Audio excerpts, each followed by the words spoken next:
Today I want to share with you an opinion that is hardly ever expressed, but I feel is extremely important to talk about because it can be an absolute red flag in your own trauma healing journey. So, trauma isn't a matter of size or category. It's about how it impacts you, how it impacts your life, how it impacts your well-being even. So you might have heard of the terms big T or little t trauma.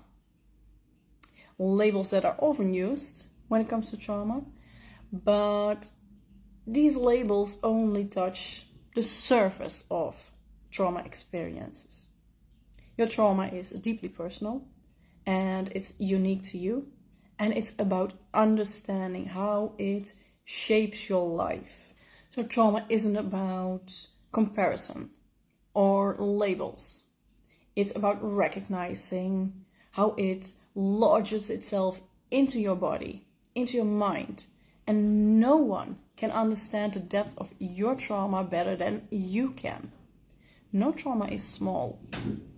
Grief, childhood abuse, emotional neglect, bullying, enduring an abusive relationship. All of these experiences can be profoundly traumatic, leaving lasting imprints on your well-being.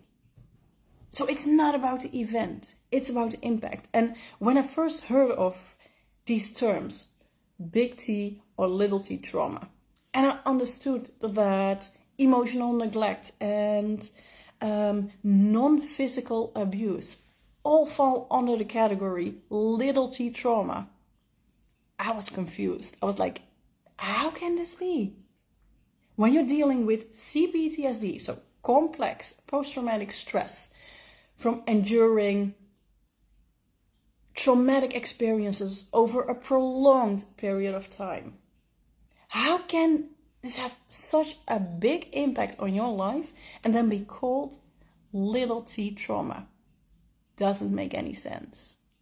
So trauma takes on many forms, and its symptoms may not always fit the conventional image of trauma, where you can see like a soldier being unable to move, having nightmares all the time, and having flashbacks like images in his or her mind.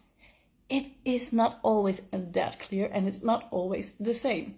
But there are clear indicators of how trauma affects your body and your mind.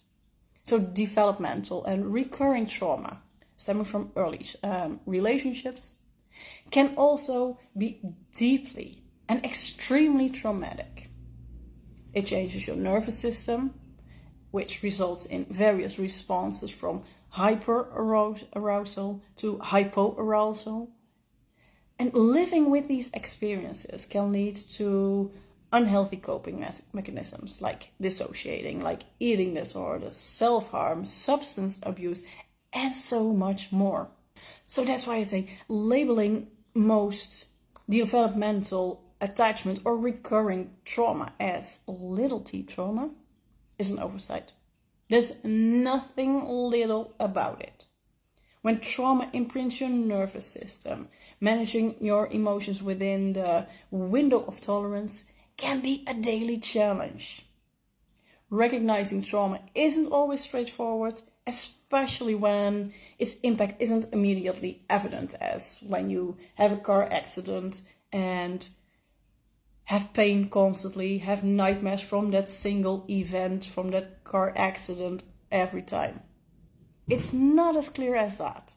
But if you're struggling with unexplained anxiety, with depression, low self-esteem, or self-destructive patterns, you may want to consider the possibility that you are dealing with trauma.